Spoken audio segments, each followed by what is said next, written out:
right, good morning. It's Dr. Stephen Stites here at the University of Kansas Health System, broadcasting live with you from the Adolph Simons Family Studio. Welcome back. It's not to Open Mics with Dr. Stites. It's Wednesday morning, the 10th. Rain is on the way, but we have a pretty interesting program today. We talk a lot about COVID, but today we're going to talk about something else. It's a sobering number. We're going to talk about COVID too. According to the CDC, approximately 12,000 children and young adults ages 1 to 19 years die from unintentional injuries each year. And one group is working to reduce that number. We'll explore how they plan to do that on today's show. This is really, I can't have how important this is. Okay, so a little quick story about myself. Before I go there, a reminder to take your questions, put them into YouTube, Facebook, and the Medical News Network. You'll find those links to those things right here on your screen. So a long time ago, a very long time ago, I was trying to decide between internal medicine and pediatrics. I did a rotation at Children's Mercy Hospital. I worked in the ER there for a month. And I remember that like there is no tomorrow. So I really enjoyed, I love taking care of kids. And then a lawnmower accident came in, and a child had lost their leg. Yeah.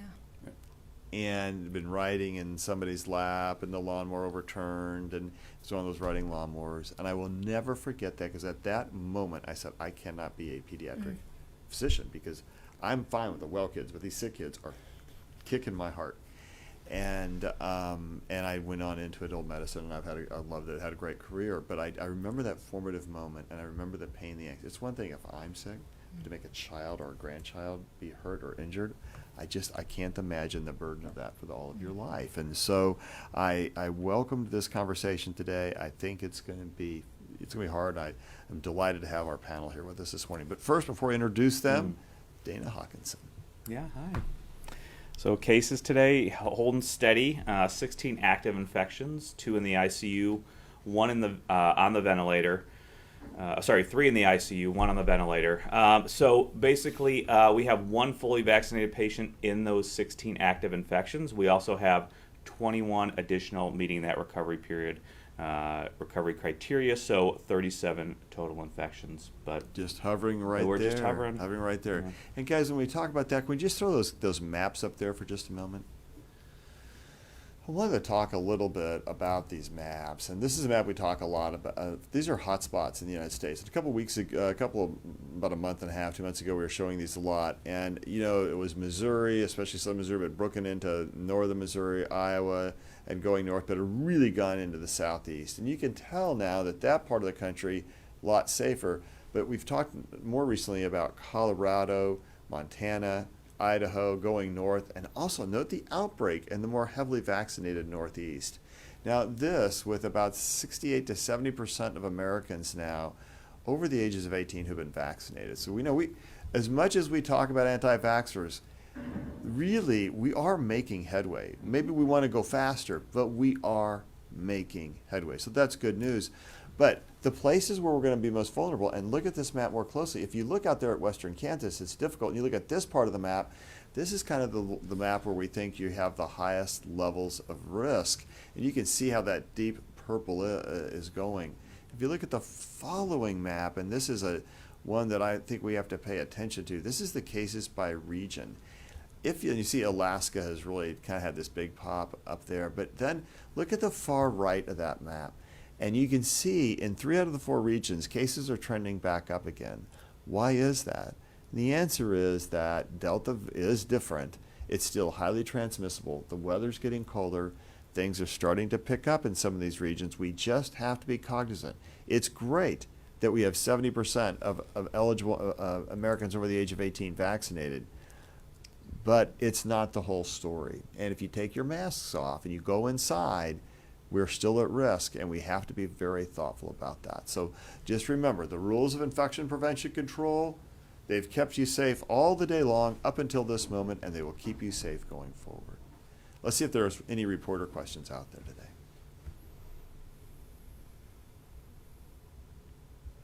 All right, we got the all clear sign. All right, so injuries are indeed a major source of emergency room visits. Today we have an important discussion. We talked about a moment ago how the CDC says the injuries are the leading cause, or falls the leading cause of injuries for children. Children ages 19 and under account for about 8,000 fall-related visits to the hospital emergency room every day. Joining us this morning is Dr. Kristyn Jeffries from Children's Mercy Hospital, who is active with the national injury prevention efforts here in Kansas City. And welcome back to the program, Dr. Steve Lauer, an outstanding pediatrician here at the University of Kansas Health System. We're going to talk with him about the efforts for primary care aspects to make sure that their families, their patients know about the risk of injuries to children. Dr. Jeffries, let's start with you. That number is startling we just saw, thousands and thousands. What causes so many children to fall?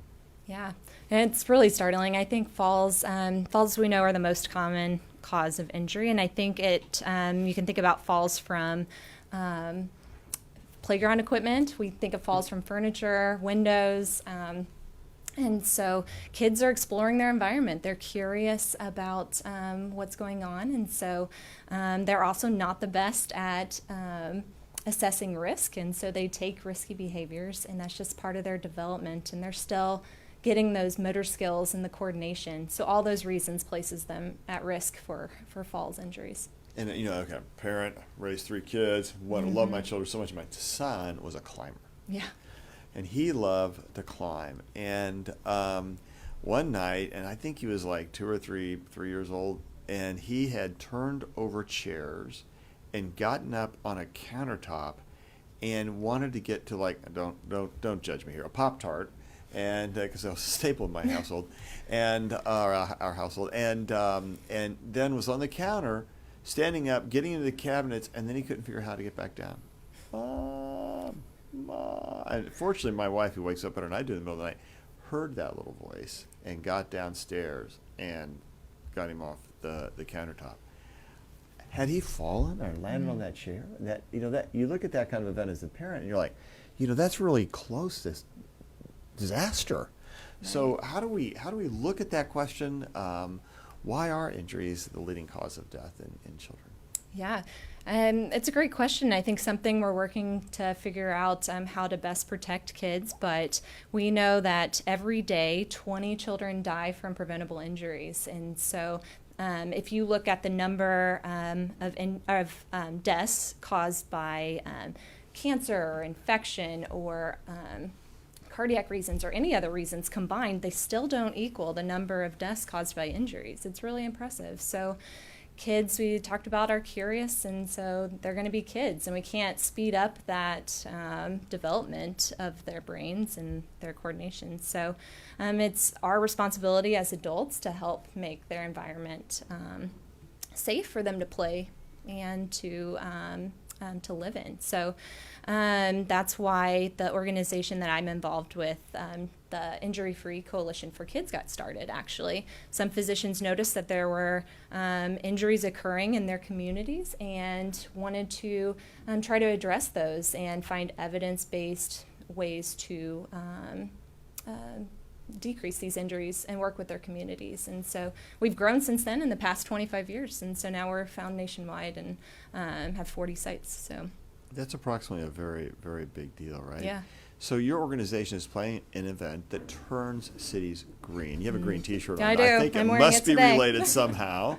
Can you explain what we're going to see and the concept behind it? Yeah, I'd love to. So next Thursday is, on the 18th of November, is National Injury Prevention Day. This is our second annual event. Last year was our first year, and it was great, but it's even bigger this year. And this is a national effort to try to increase awareness and increase parents' knowledge of tips and ways to keep their kids safe. And so one of the things we're doing is trying to light up the country green. And so green is the color of safety, and so you'll see that pretty regularly with that.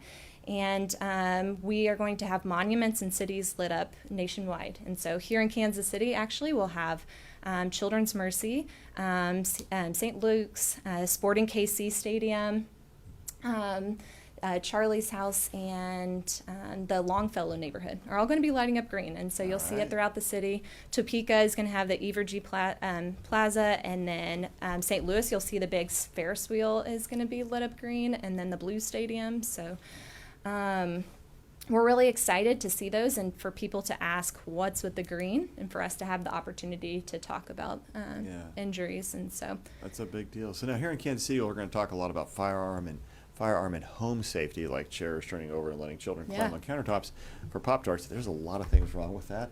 Why are we focusing our attention on all that? That's a good question. So unfortunately, firearm injuries have become the leading cause of injury-related deaths since 2019. They surpassed motor vehicle crash injuries, which have long been the leading cause of injury deaths in children. And so this is an unfortunate So it's both unintentional and intentional That's a good use of question. firearms, yeah? Mm-hmm. Yeah, so it's kind of split up with unintentional or accidental shootings, and then also intentional, which can include homicide and suicide shootings. So Ouch, guy, that is just hard. yeah, Huh? and it's only worsened in the pandemic. I mean, children's Yeah. hospitals are seeing more and more of these firearm-related injuries, and Kansas City is not immune to that too. So. Well, and I know, in fact, that we've seen that over with us and over at our Marilyn facility, Dr. Lauer. Yes, it's really the stress of the pandemic and the stress that is put on families has just increased this accident problem. Yeah. And Hawk, you and I both are dads. We love our kids. We Yeah. do a lot of stuff with them. I know I've been close to a major injury in each of my children. Have you seen that? No, we've been very lucky and fortunate, but certainly to your point, every time I see children in the hospital, it's just one more reason to be thankful that my children are healthy, and it's really those simple things that help, really, just And, I understanding think how fortunate we are. we are fortunate. My middle child had an injury playing soccer that travels right. with her to this day. I know that with the post-concussion syndrome, and then so you just look at that. My oldest one, who's always the risk taker and loved to jump off cliffs down in the Ozarks and jump into the rivers, and we would always try to make sure there weren't rocks right where she was going. But or jump off, things into the wild springs and that kind of riskier behavior. But she's been fortunate; she's not ever encountered that major injury. Some kids aren't as fortunate, and they do, obviously get injured. And Yeah. so we're going to have an event at Charlie's house next week. Okay, what is Charlie's house? Yeah. I don't know. You keep saying Charlie's house. I'm like, I'd love Charlie to- who? Who's Charlie? So Charlie's house, for I people know who- Charlie Roberts. He's an old Yeah. University guy. Hi, Charlie, if you're out there. So Charlie's house is actually the first safety demonstration house in the United States. And so it's located, we're lucky to have it actually in Kansas City. It's located on Campbell Street in Hospital Hill downtown. So you can actually schedule a tour. They have great demonstrations of different ways children can be injured in the home and what things that parents can do to decrease these risks. And so it was started actually from a family who lost their child to a tip-over accident from furniture. And so their passion has really benefited our community. And so I think that if anyone hasn't checked out Charlie's house, you can get a tour of that. Okay, so I saw in a picture there's a child standing on a chair climbing. That's exactly what our problem is. How do you prevent that one? Because, people do need places to sit. Yeah, it's a good question. I think that you can try to decrease risk by not Bolting the chair to the floor. I thought about that after you climbed on close the supervision is important, but it is Yeah. hard, right? Kids climb things, and you like your son, like you wonder how in the world did you get up to? Yeah, why'd you get up at 2 a.m? Why'd you move a chair over? Did you really want a Pop-Tart that badly? Next time, come ask me if you're hungry in the middle of the night. Right. Yeah, I got it. Yeah. But, Kids, they kill you. they do. So. All right, so we're going to switch gears a little bit. Let's talk about youngsters getting the COVID-19 vaccine. There's a clinic scheduled for tomorrow. Dr. Lauer, talk to us about that. So here at KU, we are having COVID vaccine for 5 to 17-year-olds in our clinics. Those are set up to run within our regular clinics, so patients coming in for regular visits can get that vaccine, and there's also vaccination slots within our clinic schedules, mainly at our Prairie Village clinic right now because they're filling up quickly. There'll also be some weekend clinics on Friday evening and Saturday morning at the Southern Clinic here on campus and at our Prairie Village clinic to try and handle the demand, but those are filling up. People are interested in getting their kids signed up as quickly as they can. So the encouragement for any family, 5 to 11, kids 5 to 11 certainly, but not to forget those 12 to 17-year-olds who still have a lot of vaccine opportunities, to give us a call and get those visits scheduled. Hallelujah. Hallelujah. Hallelujah. Exactly. Hallelujah. All right. So, guys, this whole thing is interesting to talk about childhood injuries and then COVID at the same time, because in many ways vaccination is preventing injury from a disease, but there are all these other things. Now, Steve, what do you say to parents when they bring their child in? I take it you're talking about home safety when when parents come in, especially with that newborn. Well, this is this is not a new problem for general pediatricians. This has been in place forever. I would like to point out that as we mentioned to our medical students when they come in, what's happened over the years is all the infectious disease causes, cancer deaths, all these in children have really declined dramatically over the years, and the accidents just keep in there. So they've gone up in percentages, not necessarily in total numbers dramatically. So again, from our viewpoint, pediatrics is the most successful branch of medicine. But we do have a lot of work. And can we just say, why is it successful? Great physicians, great nurses there, but also the development of new therapies, Great which research. is from science. Science and research, yes. And what are vaccinations coming from? Science. I Science? believe, Okay, science. Yes. That makes sense. Well Okay. backed up. Yeah, all But right, good deal. I say, but in clinic, this has been going on forever. We've talked to parents at well visits about accident prevention in the home, because it has been a big problem, continues to be a big problem. And I think it's great to have this highlighted, bring this forward and get some resources in front of families so that they can help start addressing these issues at home and cut into these issues. I mean, as Dr. Jeffries said, kids are curious, they're exploring, that's what they're supposed to do, but how do you make those boundaries safe for them to do that, but cut into those accidents that continue to happen? Listen, I remember my kids, went around, plugged all the Oh, yeah. every single outlet had those little things on it. You plug it in, and you can never get it out. You can never plug it in electrical equipment. But you know what? That's okay. And then went around and put all the little deals on cabinets, so you had to have it's kind of like, two-factor authentication. You had to do two things at once with your hands to get the cabinets to open. Oh, man, I remember putting all that stuff on. But you know what? Again, that's okay, because what we're trying to do is find ways to prevent injuries. How else can we do it? What else? What can parents think about? What can they do? Where can they go learn about it? Yeah, I think there's great resources available. The American Academy of Pediatrics has a lot of great resources. HealthyChildren.org is another great place to look. I think recognizing where risk are in your home is important. So if you have firearms, storing them safely, locked and unloaded is an important part.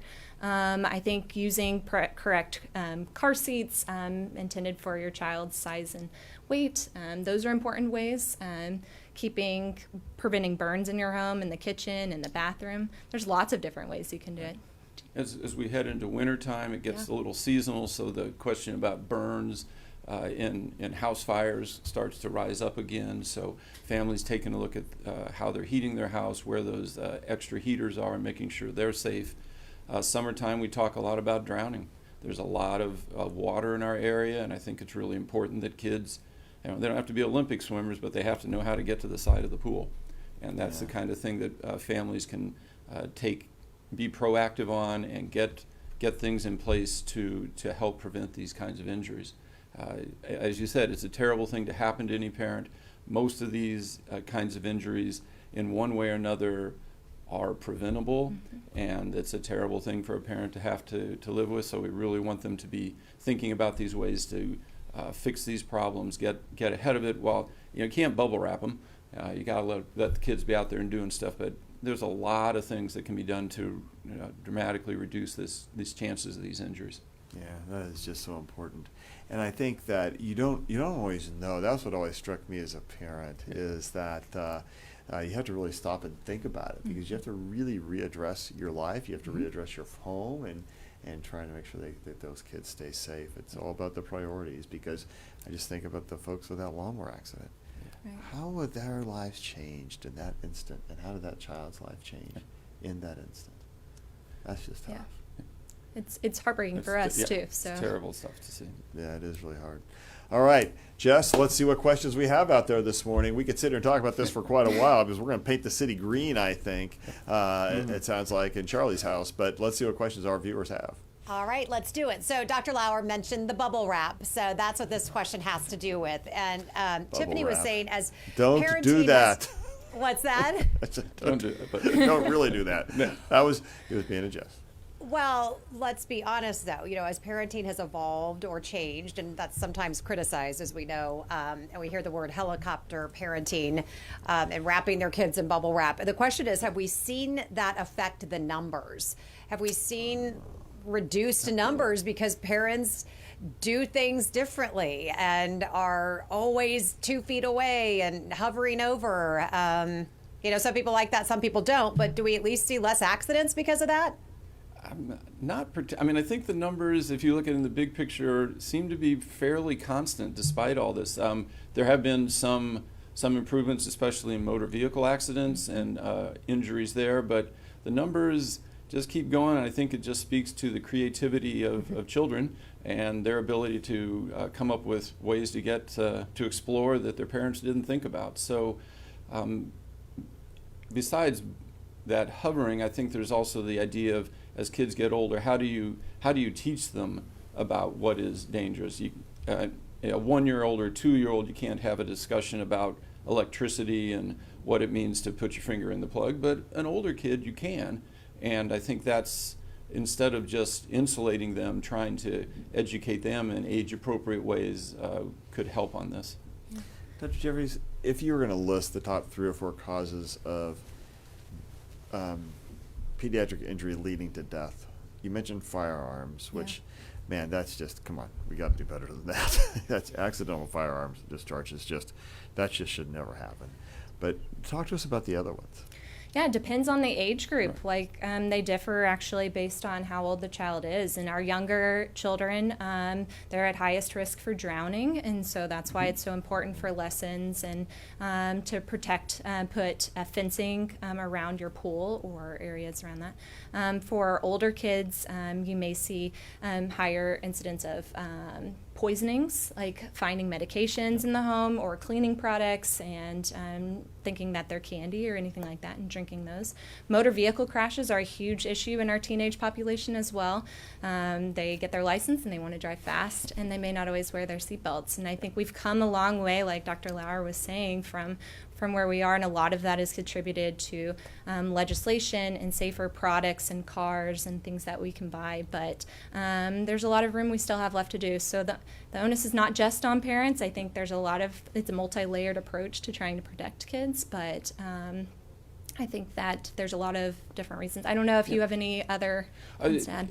We're really focusing on the 1 to 19 here, but again, in the babies, the question about safe sleep environment and suffocation, accidental suffocation by parents who are co-bedding is another big area. But otherwise, those are really the big areas that we want to be focusing on. Okay, so when I would come home late at night back in Rochester, New York, we had our first baby, and I was moonlighting a fair amount. Back then there were no work hour restrictions, and so 120 hours was pretty common. Then you would moonlight on top of that. So I come in on a Saturday night, and moonlit from worked from about the 3 to 11 shift. You get off by 1 or so by the time you got all the transitions of care done. So I get home about 1:30, and my wife's sitting on the couch, and our child was a little colicky when she was our first one was born. Ilea, thanks for that. And so my wife would just hand me the child, and hand me my daughter, and I'd be like, "Oh my God, I'm exhausted." But I could look at her and say, "Oh yeah, you're more tired than I am." So I would take and Ilea would just cry. I'm like, the only thing that would put that kid to sleep is to put her in the car seat and drive her. And so I'd put her in the car, we'd drive around the town, then I'd stop and bring her in, and she'd start crying to get back in the car. So finally one day about 4 a.m., she was ready to fall, she was asleep, and I brought her home. Is it okay to take the car seat and put it into the crib? Because I used to do that all the time, because I didn't want to wear it. Is that considered an injurious action by a parent? Oh, it's tough. I feel for you. That sounds really difficult. Yeah. But we wouldn't recommend that for No? safe sleep, unfortunately. Oh, man. I Yeah. tried to make sure she was a little braced, but she can't move, I she can't know. get out, she's strapped in, and if it wasn't, one of us is going to not do well in that car wreck because she's going to fall asleep. But yeah, there are challenges to parenting when you get tired and you lose that sense of vigilance. exactly. And I think that's just a setup for a kid, because they really depend on that parent to help keep their world safe. But that's why we want to keep up with the education and getting these preemptive chances. Take a look at Charlie's house and figure out how you can, when you're awake and coherent, you can put some things in place in your house or in your life that will do you well when you hit those tired times, when those things, when nobody's thinking very well. And it's like anything, set up the boundaries so that the chances of doing well improve. You know, once we finally got a garage, I would just stay in the car and sleep with her. That makes me feel any better. I wasn't a totally negligent parent. Okay. All right, Jill.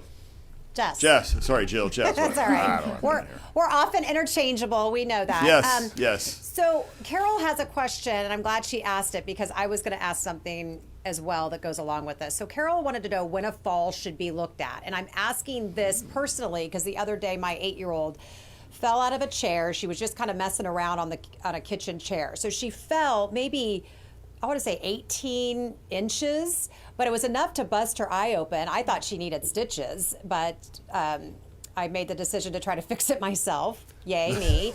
But so you see the blood and you're worried about that. But then I text my sister and I said, you know, Sonny fell out of the chair.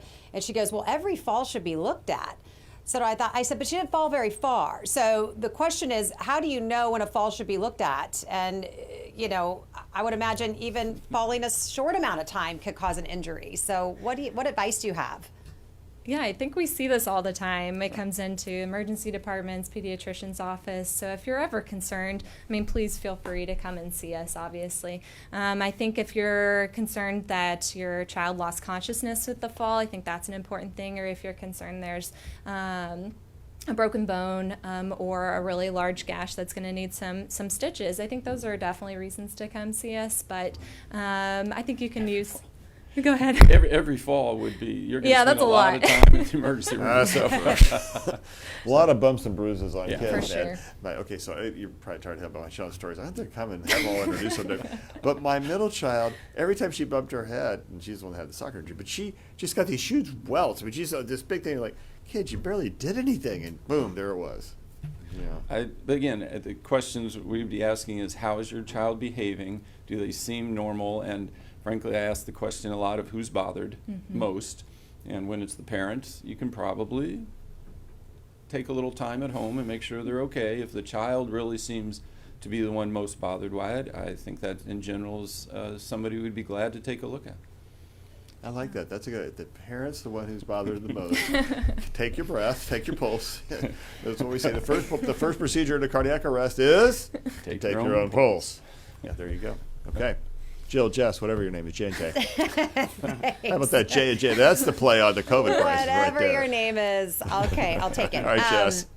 Okay, so Jennifer wants to know, when is the COVID booster expected for those under 18? We live in a high-risk house, and we would really like our teens to have boosters before masks come off in school and before the holidays. Is that anywhere in the future? Hawkeye, Steve. This ain't been 6 months since they got approved. Yeah, I haven't heard any or seen any news about that. We know that I think it's Pfizer is really trying to push for boosters for everyone over 18 or additional dosing for everyone over 18. I haven't heard any talk about pediatrics, those that are under 18, getting redosed. And I don't know. No, I'm not aware of that. And again, I think our biggest push is not to get a third dose into the 12 to 17-year-olds, to get a first dose into the 12 to 17-year-olds, because we have still tremendous opportunities out there with that group. You know, I think that's right. And plus, if you've had 2 doses already of the Pfizer vaccine in this age group, you still have great protection. Yeah. I mean, this is the time I would say, yeah, take your mask off. You've had 2 doses. That's pretty early. I mean, it's not been that approved, but for a few months. And so, really, you have maximal protection. Go out and do whatever you were going to do that you thought you would be more safe after the booster. You're plenty safe right now to do that. Can we go back and talk about some of the signs that if a child has an injury or a fall and you might think it's slight, is there anything that parents should be looking for or asking their kid that might alert them that they need more help? Dr. Jeffries. Yeah, I think, well, first off, if your child can talk. So if you have a young child who's not verbal yet, I think you're going to have to really cue on if they're crying uncontrollably and you can't get them to calm down, or not waking appropriately for feeds or things like that. I think those would be obviously reasons to be concerned. And then if you're an older kid and you're trying to assess, I think looking at some confusion might be concerning things, if you're concerned about a concussion or something. You were speaking about your daughter, but I think that those can be concerning. If they're still having a lot of pain or not able to walk around, those would be concerning signs too. You know, it's always a thing. Okay, these are parent stories. You're getting parental stories this morning of all my failures. So my oldest decides she's going to rock my younger one, who's in a cradle, and she says, rock, rock, rock, rock, rock, and the child was all Sierra was all bundled up. My oldest kind of rocks a little too high, and all says, whoa! There it goes, boom, falls to the floor. Now, fortunately, carpeted floor. And you think, oh, we go rushing over. Could this be a terrible thing? She's a concussion. She was still asleep. She never woke up. So we were okay with that. I don't think she did wake up because she had a concussion. She landed on a carpeted floor, fortunately. But, you know, those things, they just happen when you're a parent. And most of the time it's okay. But you do have to know the warning signs of when it's not okay. So you mentioned a few. Anything else we should look out for? I think that's, give us a call. There's always somebody available to talk to you and work through these things and ask some of these questions. And I think that's probably the most helpful one, because when that happens, nobody's thinking very clearly. But again, bottom line is if you have any questions at all, give us a call, or if that's not possible, come in. I do think that the younger they are, the more that multiple assessment, including by healthcare providers, is helpful. But as they get older, you know, give them 5-10 minutes. Are they really getting back to their normal? Are they doing okay? Gives you a lot more time to watch them than just bring them in. Yeah. All right. Jess? Jess, are you out there, Jess? We're not hearing you, Jess. So I'm going to try to make you feel better with my bad parenting story. Go for it. So how about this one? How about your newborn baby, Sunny, and you know her, and she's doing very well 8 years Sunny's later. very But cool. newborn Yeah, baby, my first outing, and I had taken off, this goes back to car seat safety, took off her belt in the car, and then I got her while I was adjusting something. Then I brought her into Chipotle in the middle of the lunch hour, and I was holding it really close to the floor, and my baby just rolled out in line at Chipotle onto the floor. And I look over and I'm like, I screamed bloody murder. It was just a nice little roll, but yes, we went to the... Out she went. Down she went, rolled out in line. I'm freaking out. I run outside. We went to the ER, had all the things done. So yes, it's... I think you're right. It goes back to what bothers the parent more, for sure. So really, you were trying to see if your baby could turn into a burrito rolling on the floor. Is that it? Burrito baby. I did. I was like, it's like Operation Chipotle drop. I did. To this day, I couldn't even go into a Chipotle. I was so traumatized. But anyway. Okay. I'll help you with that. I'll go in first. Go take that Chipotle order, because I don't have that problem. Yeah, apparently. I know. So swapping bad parenting stories, I know. It happens to all of us. So question from Heather is, unfortunately, we live in a mask optional district. We kept them home this year due to lack of mitigation. They will be fully vaccinated by next summer. So I'm curious what your thoughts are about them returning in-person learning at a masked optional school once they're fully vaccinated. How comfortable would you feel sending your kids or family back in this situation? What do you think, guys? Hawk? You know, I mean, I think there's a lot of things to consider there. I mean, keeping kids in school is important. Right. If they're 12 and over, or actually if they're under, you know, if they're 5 and over, getting them vaccinated. I think that helps. We know vaccination does decrease transmission, although the decrease is a little bit less with the Delta variant compared to other variants, but we know that vaccination does help reduce that as well. And so I think it's really what is your priority in doing those things, and who in your bubble is at risk of further severe disease should somebody bring that virus home and spread it to others. But we've always touted how important it is for kids to be in school. We really appreciated and endorsed the fact about social distancing when available in those facilities. Masking, of course, we have very good data to support that those things work. But I think it is kind of what you prioritize, and I think keeping kids in school is very important. But there are other issues there.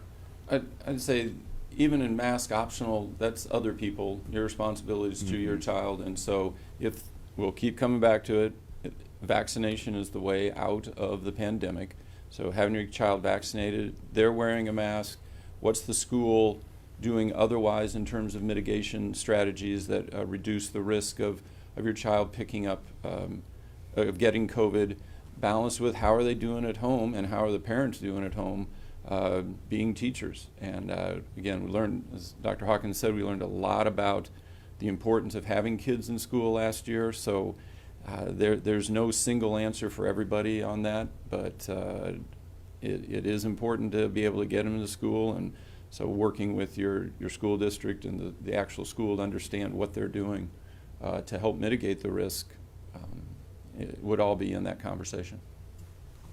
No, Yeah, I yeah. don't know if I can say anything else Yeah, to that. no, Yeah, I think, that's a good man, answer. wear your mask. You're not going to be vaccinated. If you're altogether vaccinated, remember it's a 90% reduction for even with children, including children, I should say, in severe hospitalization and death. No question about the importance of vaccination, and there's really no question about the safety of vaccination. And what I am encouraged by, and probably because I worked out this morning, it always puts me in a better mood. But and it leads me to singing the Hallelujah Chorus on the morning media update or on open mics, which they want to turn off when I sing. But what I'm really encouraged by is this thing about watching the America slowly climb up to 68, 70% being vaccinated. What that says is that vaccine hesitancy is slowly fading. And I think what we all have to do is stay on message about its importance and about its safety and about how we can return to normalcy. Some people I've heard say, gosh, we're going to have that Pfizer pill in a little bit, the Merck pill, especially the Pfizer pill, and say, man, that's so effective. Why do I need to be vaccinated? Because you're still going to spread the disease. You're still going to be putting people at risk. This is a two-pronged, actually it's a three-pronged strategy. Get yourself vaccinated. If you get sick, probably in the beginning of this winter, you're going to be taking the COVID pills. And now in the long run, if you continue to practice infection control, what are we going to bring to an end? We're going to bring an end to this thing. Yeah, and again, anytime you get the disease, you really are rolling the dice with those complications that can occur. Even those pills that have yet to be authorized or approved are not 100% for making you better. And again, the variants come from infections. Every time there's an infection, there's a chance of a new, the Delta, Super Delta, or some other one. So, we just got to keep on track on this. And really, now in our practice, and at Children's, everybody, pediatricians and family practice docs, getting this 5 to 17-year-old group vaccinated, getting parents past their concerns, which are legitimate, and get those questions answered so that they'll get their children vaccinated. All right, Jess, one or two more questions. Yeah, I've got a couple more questions. Joe Ellen is asking about something that I think is so important. When I was younger, a friend of mine died because she was not wearing a helmet. I think she was 12 or 13 years old and hit her head on the curb and passed away. And so this has always stuck with me. My kids do not get on anything without a bicycle helmet. So Yes. just how important is that, and what Joe Ellen just wants to know what that plays as far as just importance of safety for kids and numbers. Oh, it's incredibly important. I mean, helmets have saved countless lives. If you have a helmet on, your risk of head injury is so much lower. And so we know that those are the most serious injuries, are the head injuries. So if anytime they're on, a bicycle, a motorized vehicle, like we often see ATVs, off-road vehicles, we see really bad injuries from that, and kids who die from those. And so they should, kids really shouldn't be on ATVs, but if you do ride them, then or choose to have your kid allow them on there, they definitely should be in the proper equipment. And so helmets, when you're on those scooters, there's lots of things that helmets are really useful for. Okay, so it just scares me when I see these kids all riding those little scooters around that you do a thing, and nobody's wearing a helmet, and you're like, are you kidding me? Why do you think it's any different to be on a scooter than on a bike? Just rawr. Good question. Very good question. How does that help anything? That's adolescent. I mean, that's the problem of dealing with the adolescent brain and low unbreakable. risk and thinking ahead. Yeah, So. unbreakable. Okay. Yep. Yep. Last one, Jess. Yes, we've lost you again. I did it again. I know. Okay. It's, it's only been 2 years. Don't worry about it. We'll get it. I'll get it one of these days. Vicky wants to know, she's a little frustrated. I just saw a post on Facebook stating kids don't die from COVID, so why are people wanting to get their kids vaccinated? Please keep reminding us the problems to have to children if they do not get their kids vaccinated. What is the warning to parents? Yeah, first warning is stop doing the MUNs, made up news network. That's what we call the internet. It is not real news. Hawkeye, kids die from COVID. Newsflash. Yeah, again, I think it really needs to go back to really understanding what is the accurate, most up-to-date information.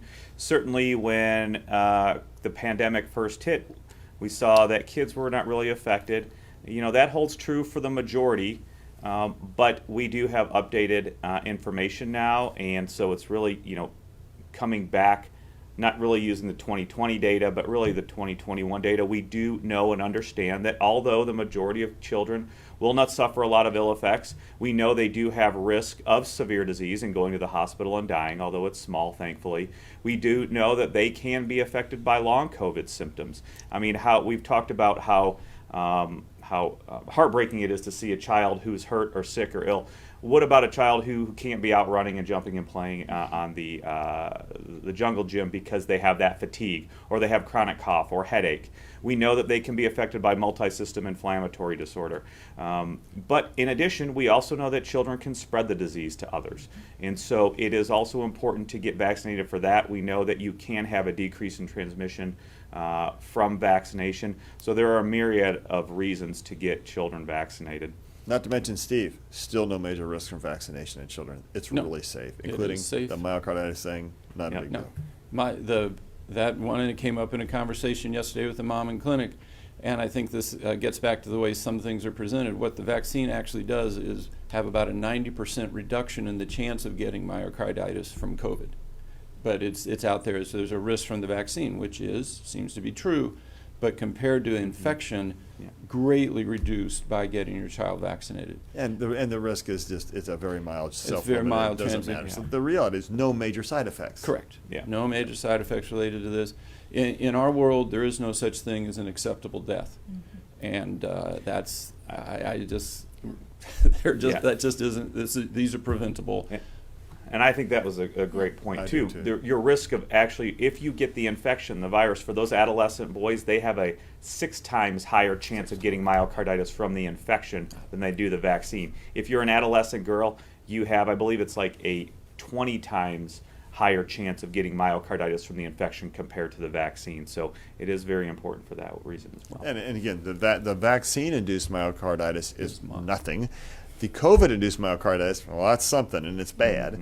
And the one thing, the other problem with children is, and we heard it yesterday from one of our parents, right? The child was left with asthma. I mean, you get underlying lung disease and fibrosis and scarring. This is the real stuff. And so maybe you don't even die, but you still have the real stuff, and the real stuff is bad stuff.